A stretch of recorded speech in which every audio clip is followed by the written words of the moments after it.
Isang OFW na kakauwi lamang mula Dubai ang pinaslang at inilibing sa likod ng kanilang bahay. Ayon sa paunang imbestigasyon, pinaghihinalaang nauwi sa matinding away magkapatid ang krimen. Galit na galit ang bunso dahil umano'y hindi nagbibigay ng sustento ang kanyang kuya na OFW para sa kanilang inang may sakit. Ngunit bakit nga ba nauwi sa krimen ang kanilang alitan? Ano ang tunay na nangyari sa araw na iyon? At bakit ilang araw pa ang lumipas bago nahuli ang suspek na mismong kapatid ng biktima? Sa malamig na kabundukan ng Baguio, doon lumaki ang magkapatid na sina James at Arben Garcia.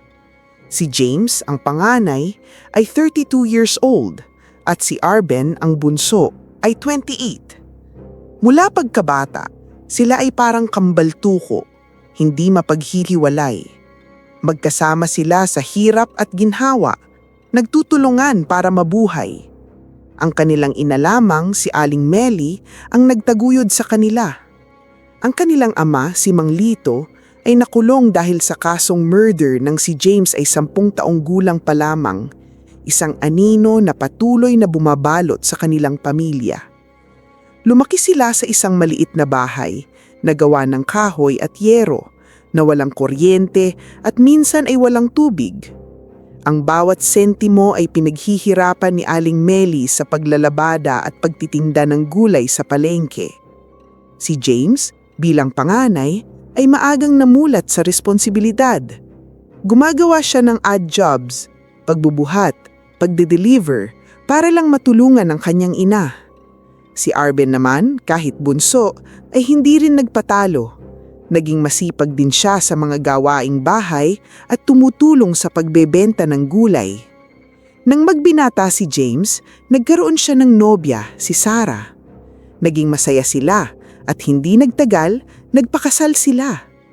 Bumukod na si James at nagtayo ng sarili nilang tahanan, isang maliit na bahay na medyo malayo sa kanila. Naiwan si Arben at ang kanilang ina sa lumang bahay. Sa simula, naiintindihan pa ni Arben ang sitwasyon niya. May sariling pamilya na ang kuya niya. Ngunit nang magkaroon ng trabaho si James sa Dubai bilang operator ng mga construction truck, doon nagsimulang magbago ang lahat. Malaki ang kanyang kinikita at unti-unti nakapagtayo siya ng magandang bahay para sa kanyang pamilya sa Baguio. Nagkaroon din sila ng sariling sasakyan. Ang buhay ni James ay tila umasenso na, malayo sa hirap na kanilang dinanas. Samantala, naiwan si Arben sa Pilipinas upang mag-alaga sa kanilang ina na noon ay 64 years old na at may sakit na sa puso. Araw-araw, hirap si Arben sa paghahanap ng pangkain at pambili ng gamot. Ang kanyang trabaho bilang kargador sa palengke ay hindi sapat para matustusan ang lahat.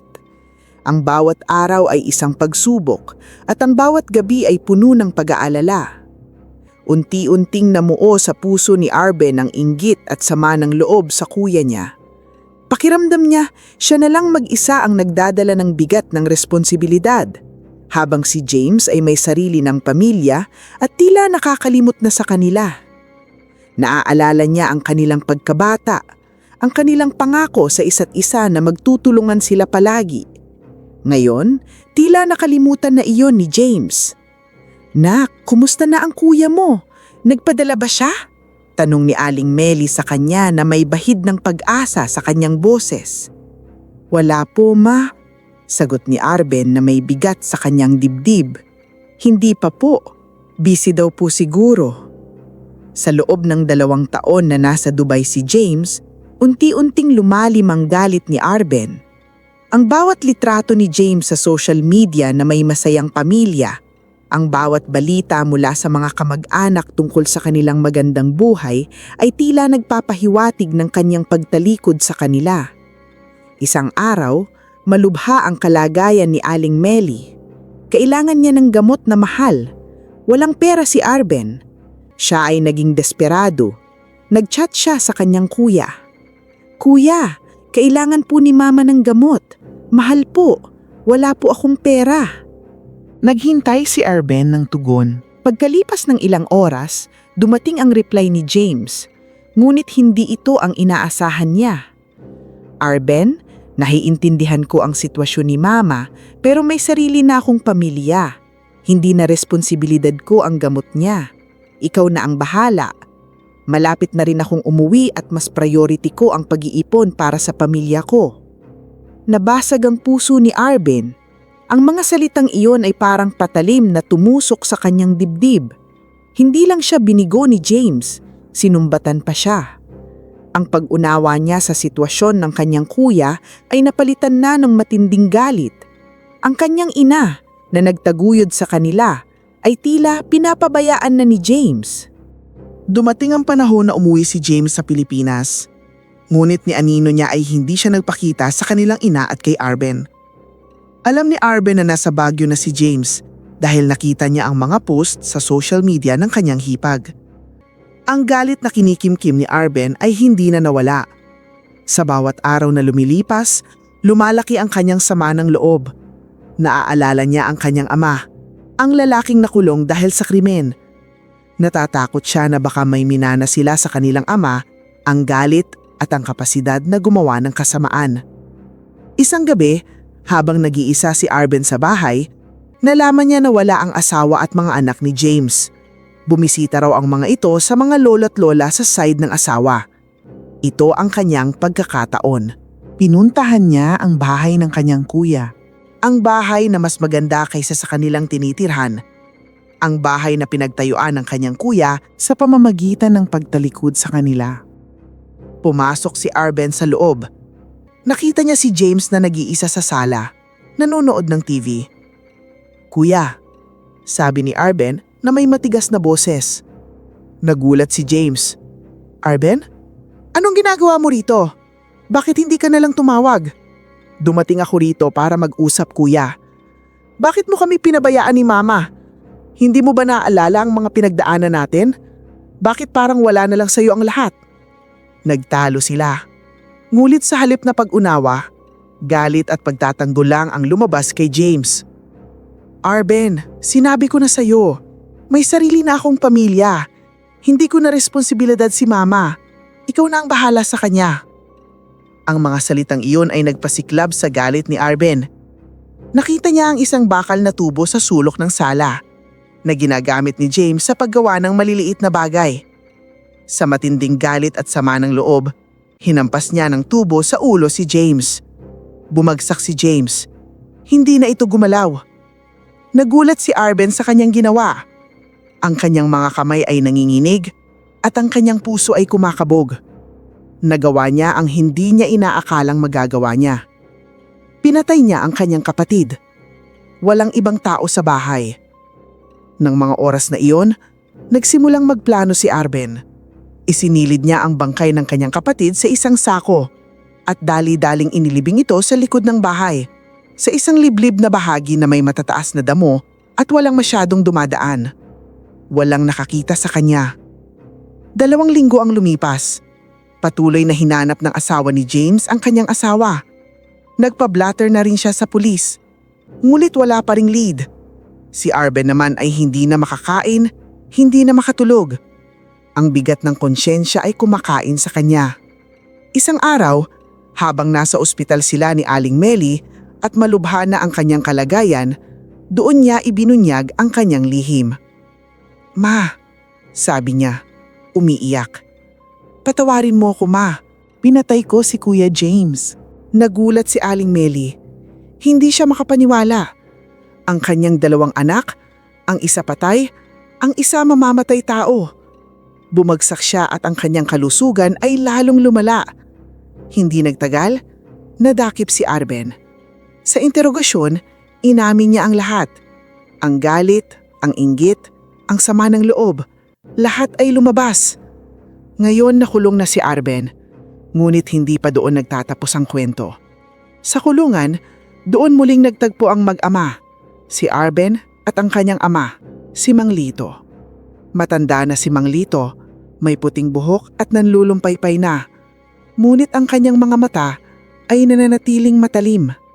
"Anak," sabi ni Mang Lito, na may kalungkutan sa kanyang boses. Akala ko anak, iba ka niya sa akin. Pero hindi. May minana ka rin pala.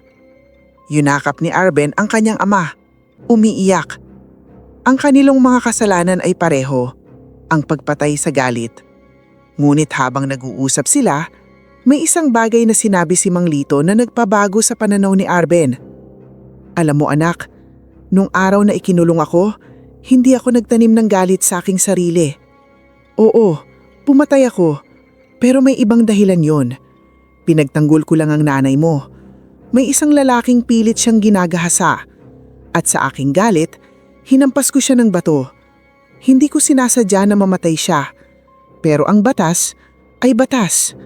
Ikinulong ako. Nagulat si Arben. Hindi niya kailanmang narinig ang buong kwento ng pagkakulong ng kanyang ama. Palagi lang nilang alam na si Mang Lito ay nakulong dahil sa murder. Ang lahat ng kanilang pagkabata na puno ng hirap, ang kanilang pagtatago ng kanilang pagkatao, ang kanilang tingin sa ama na isang mamamatay tao, lahat ay unti-unting nabago. Pero, si nanay bakit hindi niya sinabi sa amin? Tanong ni Arben na puno ng pagkalito. Ayaw ng nanay mo na malaman ninyo.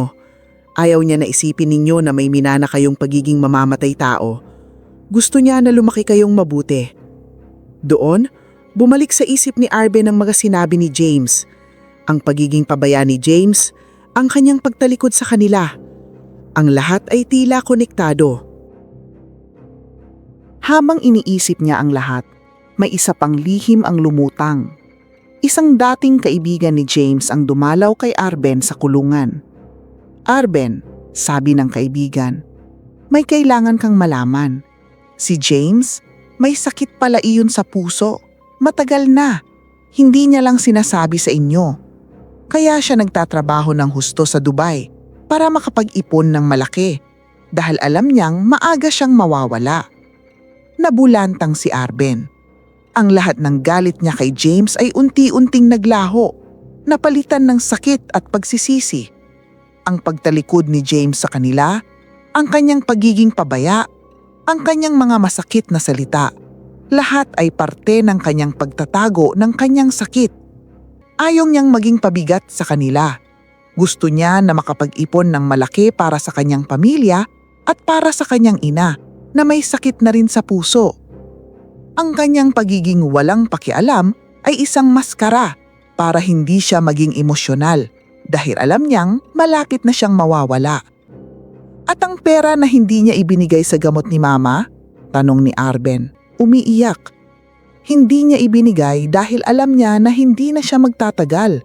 Gusto niya na gamitin ang pera para sa operasyon ng nanay ninyo kung sakaling kailanganin. Mayroon siyang ipon na hiwalay para doon. Doon, naramdaman ni Arben ang matinding pagsisisi. Hindi niya pinakinggan ng kuya niya. Hindi niya naintindihan ang kanyang sitwasyon. Ang kanyang galit, ang kanyang inggit ay naging sanhi ng pagkamatay ng kanyang kuya na may sakit na pala sa puso at may mabuting intensyon. Ang kanyang pagpatay ay hindi lamang isang simpleng krimen. Ito ay isang trahedya ng hindi pag-unawa, ng mga lihim na hindi nabunyag at ng mga pagmamahal na hindi na ipahayag. Ang trahedya ng pamilya Garcia ay isang komplikado at masakit na kwento na nagpapakita kung paano ang mga lihim, pagtataksil at matinding emosyon ay maaaling sumira sa isang pamilya at kung paano ang mga hindi pagkakaintindihan ay maaaring humantong sa pinakamalalim na kasalanan. Ang pagbubunyag ng tunay na dahilan ng pagkakakulong ni Mang Lito na ipinagtanggol niya ang kanilang ina ay nagbabago sa persepsyon ng kanilang pamilya. Ito ay nagpapakita na ang mga lihim ay may kapangyarihang magdulot ng sakit at hindi pagkakaintindihan.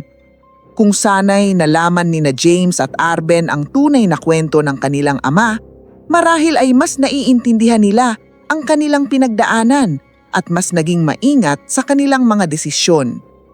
Ang relasyon ni na James at Arben ay nawasak dahil sa inggit at samang loob na pinairal ni Arben na bunga ng hindi pagkakaintindihan. Si James, Bilang OFW, ay nasa ilalim ng matinding presyon na magpadala ng pera. Ang kanyang sakit sa puso at ang kanyang pagnanais na hindi maging pabigat ang nagtulak sa kanya na magpanggap na pabaya. Ito ay isang matinding aral para sa mga pamilya ng OFWs. Kailangan ng pag-unawa at bukas na komunikasyon. Ang inggit ni Arben sa tagumpay ni James at ang kanyang pakiramdam na siya ay pinabayaan ang nagtulak sa kanya sa galit. Ang inggit na hindi nasolusyonan ay maaaring magdulot ng matinding kapahamakan. Ang hindi pag-uusap ni na James at Arben tungkol sa kanilang nararamdaman, lalo na tungkol sa sakit ni James, ang naging ugat ng kanilang trahedya. Mahalaga ang bukas na komunikasyon sa pamilya. Ang sakit sa puso ni James at ang kanyang pagtatago nito ay isang matinding sakripisyo. Ayaw niyang maging pabigat sa kanyang pamilya at gusto niyang iwanan silang may magandang kinabukasan. Ito ay nagpapakita ng mapait na katotohanan ng pagmamahal na minsan ay hindi naiintindihan. Ang patuloy na stress ni James sa kanyang sakit at ang kanyang pagtatago nito ay nagdulot ng matinding epekto sa kanyang mental health. Ang kanyang mga masakit na salita ay maaaring bunga ng kanyang desperasyon at pagkalito. Ang naramdaman ni Arben na pagsisisi matapos malaman ng katotohanan ay isang malalim na emosyonal na epekto. Pinatay niya ang kanyang kapatid na may mabuting intensyon at may sakit na pala sa puso. Ito ay nagtuturo ng mahalagang aral tungkol sa paghuhusga at pagbibigay ng pagkakataon. Ang mga OFWs at ang kanilang pamilya ay nangangailangan ng mas malawak na suporta, hindi lamang pinansal, kundi emosyonal at psikolohikal din. Mahalaga ang pagbibigay ng impormasyon at tulong sa mga sakit at problema. Mahalaga ang pagbibigay ng edukasyon sa mga pamilya tungkol sa kahalagahan ng pag-unawa, empatiya at bukas na komunikasyon. Ang komunidad ay may mahalagang papel sa pagmamasid at pagtulong sa mga pamilya na nakaharap sa problema. Kung sana'y mas maaga nang namamagitan ng mga kapitbahay o kamag-anak, marahil ay naiiwasan ng trahedya. Ang trahedya ng pamilyang Garcia ay isang malalim at masakit na kwento na nagpapakita kung paano ang mga lihim, hindi pagkakaintindihan at matinding emosyon ay maaaring sumira sa isang pamilya. Ang pagkamatay ni James sa kamay ng kanyang kapatid, na dala ng inggit at sama ng loob, ay isang malalim na aral tungkol sa pagmamahal, pagpapatawad, at ang kahalagahan ng pag-uunawa. Ang pagbubunyag ng sakit ni James at ang tunay na dahilan ng kanyang mga aksyon ay nagdudulot ng matinding emosyon at nagbabago ng pananaw ng buong kwento. Ipinapakita nito na ang mga tao ay may kakayahang magsakripisyo ng lihim at ang pagmamahal ay maaaring maging komplikado at puno ng hindi pagkakaintindihan. Ito ay isang panawagan sa lahat ng pamilya na maging bukas sa komunikasyon, harapin ang mga problema ng magkasama at laging magbigay ng pag-uunawa at empatya. Ang pamilya ay dapat na maging sandalan, hindi pinagmumulan ng pinakamalalim na sakit. Ang pagmamahal ay hindi sapat kung walang pag-uunawa at ang mga lihim, gaano man kahusay itago, ay may kakayahang sumira sa lahat ng pinaghirapan. Kung nagustuhan ninyo ang ganitong klaseng kwento, hinihiling po namin ang inyong subscribe at like. Malaking tulong po ito sa amin bilang mga content creator. Maraming salamat po.